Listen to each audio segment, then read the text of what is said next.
Hey, what's up YouTube? This is NuggetsHoopster here, and today I'm going to show you guys a deck profile of my scrap deck that I just made. Scraps have been seeing an increased amount of play the past couple weeks. I think it's a little bit because Dale Bolito posted up his and Lazaro's build, so I think a lot of people are really going to start playing it now because they posted their build, which I mean, I can totally see why. Dale and Lazaro are very solid players, obviously. But yeah, my build's pretty close to theirs, and I do that just because obviously I trust their card decisions, and I mean not really that I trust them. I just looked over the card choices they made, and I totally I guess agree with them. So I'm just gonna show you guys what I got right now, and I guess I'll explain a few things like I always do. Actually, like a lot of things. But anyway, here we go. So start with the monsters. You gotta run 3 Scrap Chimera. Makes you like a 1 card Scrap Dragon pretty much, which is too good not to run 3 of. So 3 Scrap Chimera, 3 Scrap Beast. You just mostly run this because you run the 3 Scrap Chimeras and you want to make sure that you have the 4-star target in your grave to keep going back to Scrap Dragon after you've done, I guess, recursion cards. So you just want to make sure that you have enough targets to keep going back to Scrap Dragon. His effect isn't really that good.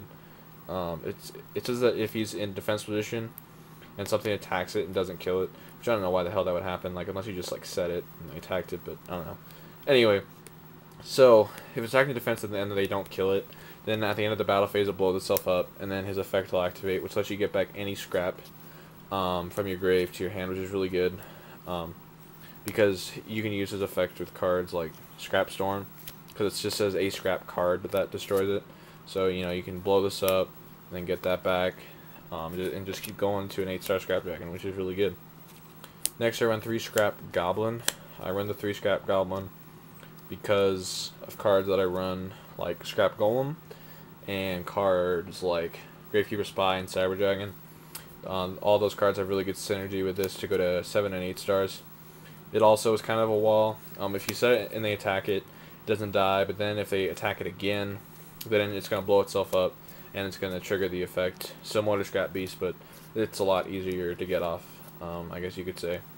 So, 3 Scrap Goblin. Like I was saying, Scrap Golem is really good with Scrap Goblin, because turn 1 you could just set the Goblin, attack into it, your turn goes, tribute Scrap Golem, and his effect is you get to bring back a 4-star from your grave, so you can just special and then sync up to 8, which is really good. Scrap Golem also is really good because of a couple cards I run in here, which I'm about to show you. I run the triple Spy to go along with the Spy. I run the Guard. It just has a lot of great synergy with the deck. Helps you set up a tribute for Scrap Golem. Obviously helps you go to 7, which is ridiculous because you can go to Arcanite, which is really underrated this format, I think. And then you also can go to 8 with this, and you can go to cards like Stardust, Scrap Dragon, and Darkened, which is really cool that you can go to Darkened with this deck, because Darkened's a very, very, very good card, which is really only seen play in like Black Wings. So I just think it's cool that you can do that. I run the Guard because I feel like you need a 4th target if you're going to run 3 Spies, and also Guard's just really good this format to set people back a turn, like Quick Draw and stuff like that. So I like Guard. I know a lot of you guys are going to be like, oh, why would he run 2 Cyber Dragons if he just showed us the GK engine? And I run the Cyber Dragons because I feel like this deck needs a play after they make a big play on you. Because you can set up moderately well, and if you guys play Yu-Gi-Oh, you know what I mean by set up moderately well. So if you set up moderately well, you're pretty much going to make them counter your setup, and then after they counter that, then you just sit on your Cyber Dragon, and you can go Cyber Dragon, summon Scrap Goblin, sync to 8, or you can tribute it for Scrap Golem, bring back Scrap Goblin, do the same stuff. So yeah, I just like Cyber Dragon. Oh, okay, so 2 Cyber Dragon. And then finally, I run a Level Eater and a Summoner Monk. Summoner Monk's really, really good because I run like a crap ton of spells. It also pretty much the same as like the GKs.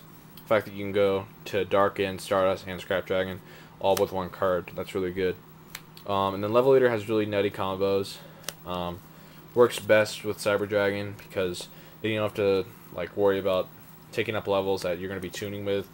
but it has the obvious good play of like just chilling on a scrap dragon, bringing out, blow up a free card. And it just also helps you go to like cool levels with some stuff. So the level leader is really good. Just a good toolbox card. For the spells, I run triple pot of duality and triple upstart goblin. Dale was the first person, I guess, to make this idea really popular, running 3 duality, 3 upstart. I 100% agree with his thoughts on this. This deck, I think, can really put your opponents in bad situations if you have like a semi-moderately good hand. That was really redundant. A semi-moderately good hand. Just pretty much if you have a decent hand, I feel like you can really make big plays out of it. And so to pretty much avoid getting, you know, consistency issues, I just think that this running these 6 draw cards is just really, really good and really consistent. So I really like these so far. Then for the rest of the spells, 3 Scrap Storm and 1 Scrapyard. Scrap Storm is very, very good in this deck. You can summon Scrap Beast. They do something. You Scrap Storm it. Lets you send your Scrap Chimera to the grave. This effect you draw. So this effect, send this to the graveyard, draw a card, and then this thing destroys this. Then when this gets destroyed, this card's effect's gonna activate, and you're gonna get your Scrap Chimera to your hand, which is really good because then next turn you just go summon, bring back, sync up. So that's really, really good. And since this guy, and then for those of you who are really, I guess, advanced on rulings and just gameplay in general, since this guy is an if effect, so it says if this card is destroyed by a scrap effect, you can blah blah blah. He doesn't miss his timing on stuff. So if you summon it, they bottomless, you chain. You're not going to miss the timing on his effect because it's not a when effect. And if just means if it ever happens, then you have the option to.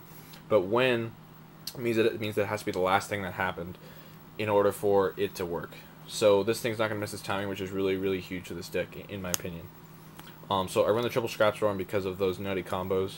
And then I run the 1 Scrapyard because of the Spy engine mostly. And also because I run a Mind Control. But that's really good, and also works with the Scrap Storm too. So Scrapyard gets you a tuner. That's a scrap from your deck to your hand, so that's really good. I run triple Book of the Moon. Obviously going to run 3, especially when you're running a Decree variant. I think you have to run 3. I run the Mind Control, like I said, because I run 6 tuners, and then I have a Rhoda for a tuner, so I think Mind Control is very called for. Run a Foolish. Foolish is mostly to set up targets for this guy, and also if you just have the like absolute nuts, you could always just send. Sorry guys, I'm trying to find it. You could always just send like a level leader to your grave, which is always handy to have. So Foolish is good. Trunade to clear the back rows. And then I run Dark Hole Monster Born because they're Dark Hole Monster Born. And then for the traps, I just run triple Decree. These are obviously proxies for Decrees. Yeah, guys, I'm just like that cool that I have an Ultra Decree, but I can't, you know, find any of the Decrees. But yeah, so Decree I think is really good because this deck can really go aggressive at times, which I'm not saying is how you should play it, but at times you want to be able to go all out when you need to go for game. Because this deck can go for game really, really easily with cards like Scrap Golem.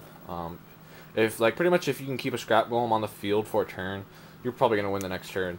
Because the deck is just that explosive. So Decree's good. It just punishes decks like Black Wings that just run too many traps. So Decree's definitely a card that's seeing a lot of increased play as well. So that's it for the deck, guys. This always happens with my videos. I always just like ends up really, really messy at the end. That sounded kind of weird, but you guys get the idea. So let me know what you guys think of the scraps. Let me know if you guys have any suggestions from your experience with the scraps, because I obviously haven't played it that long, and I mean I'm still a new scrap player. So like I said, leave me some comments, and I want to say thank you guys very much for 700 subscribers. It's been really crazy ride since I started off in the YouTube community. Never thought I would really make it this far, but I'm definitely glad that I have. So that's it, guys, and thanks for watching. Peace.